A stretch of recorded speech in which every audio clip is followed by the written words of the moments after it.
Hindi na nga po mga minamahal nakapagpigil at nakapagsalita na rin po itong si President Marcos patungkol nga po dito sa nangyayaring hidwaan sa conflict nila ni Vice President Sara Duterte. We all know naman mga minamahal na itong si Sara Duterte ay talagang masyadong mataas ang ihi.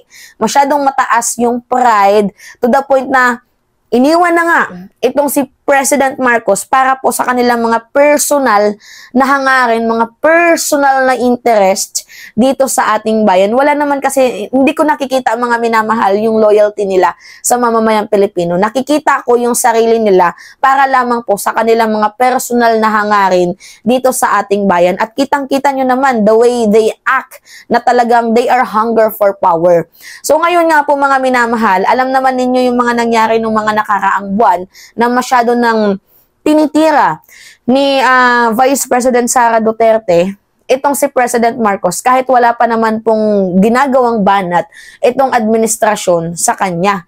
Wala nga po tayong narinig na salita dito sa ating presidente. Ngunit makikita ninyo, nung pumutok yung pulboronic video, pulboronic issue, pumunta si Sara Duterte sa isang paaralan, meron siyang binigyan na bata, sabi niyo, ito pulburon para sa'yo dahil ikaw ay very good. Tapos sinundan pa ng manggagamit na video, yung mangga, kumakain siya ng mangga, tapos in-emphasize niya na ang mangga is manggagamit. So, ang dami pong ginawang war shock ni Sara Duterte dito sa ating presidente, katulad na lamang po yung sa flood control, 'di ba? Unahin daw po yung may hirap, Filipino deserves better.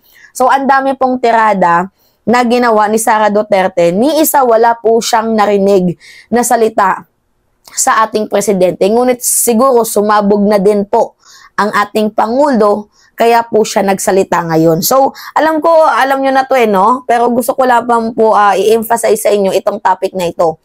Ang sabi po dito mga minamahal ng ating presidente, I always thought that we were friends.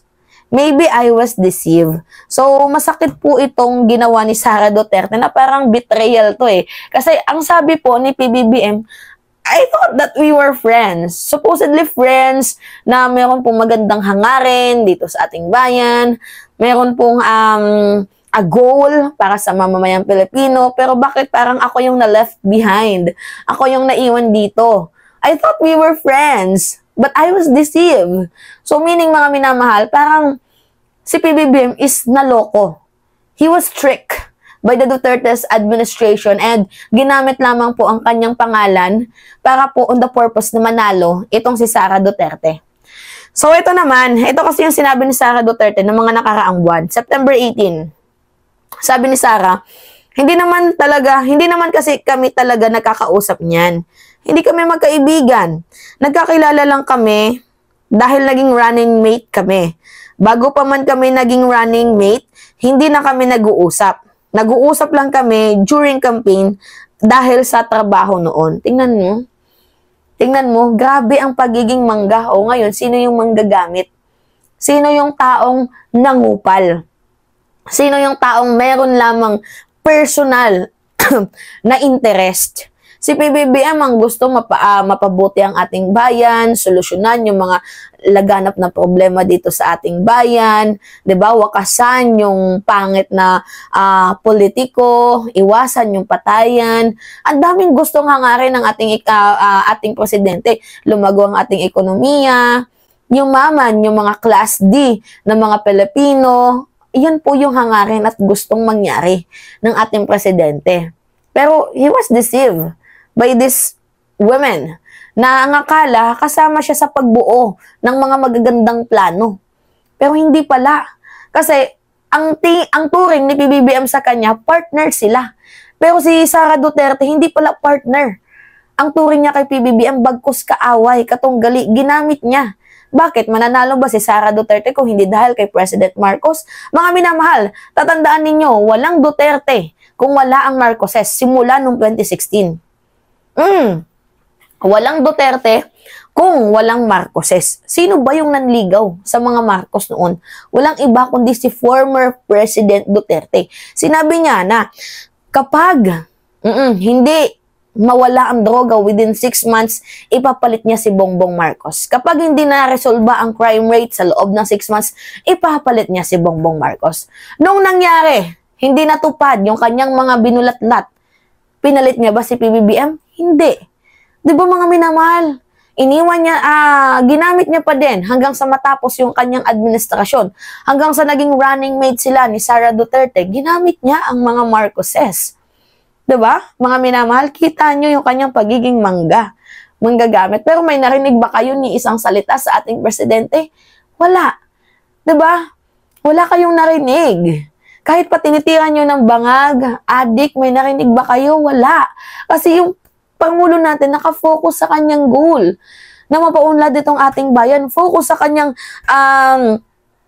maidi-delivered. Diba? Focus siya sa gusto niyang mangyari sa ating bayan na tayo ay umunlad. Doon po nakafocus ang ating presidente, samantalang sila nakafocus lamang sa kanilang mga personal na interest. Panoodin natin tong ito pa, sinabi din ng ating presidente, I am little dismayed to hear that she doesn't think that we were friends. I always thought, but maybe I was deceived. So, nakilala na natin, mabuti na nga mga minamahal, mas nakilala natin ng lubusan itong si Sara Duterte. Nakilala natin sila ng lubusan nang magkatandem sila ni President Marcos. Siguro God works in a mysterious way. Diba? Kasi ang tingin ng mamamayang Pilipino, heroic ang ginawa ng mga Duterte sa mamamayang Pilipino. But, as of the moment, they were revealed. They unmasked. Diba, mga minamahal, na kung saan yung tinutukoy ninyong heroic na tao is, yung tao pa lang yun ay sobrang demonyo. Pumapatay ng mamamayang Pilipino, bilyong-bilyong kinurakot sa ating bayan, binebenta tayo sa kapwa dayuhan. Diba, mga minamahal? Yung foreign policy, kupal. Yung insurgency ko, kupal. Diba, mga minamahal? Kita nyo kung paano tayo niloko, na trick. Diba? Ng kanilang mga mahika. Siguro na nga, mga minamahal, this is the, I think, perfect spot and perfect timing sa lahat ng bagay. Sabi nga nila, kung hindi man ngayon, baka bukas. So, I think, sabi, totoo, yung salitang God works in a mysterious ways. Kung hindi dahil sa kanilang mataas na interest, paghahangad ng kapangyarihan, siguro hindi sila ma-reveal. Buti na lang, masyadong maaga pa at nagpakilala na sila. Kaya alam nyo na pagdating ng 2028, kilalanin ninyo ulit mga minamahal. At huwag nyo nang balikan yung mga ginawa nilang katarantaduhan. Matuto na tayo. And don't repeat the same mistake sa mga ginawa nilang kakupalan. So anyway, mga minamahal, yun po.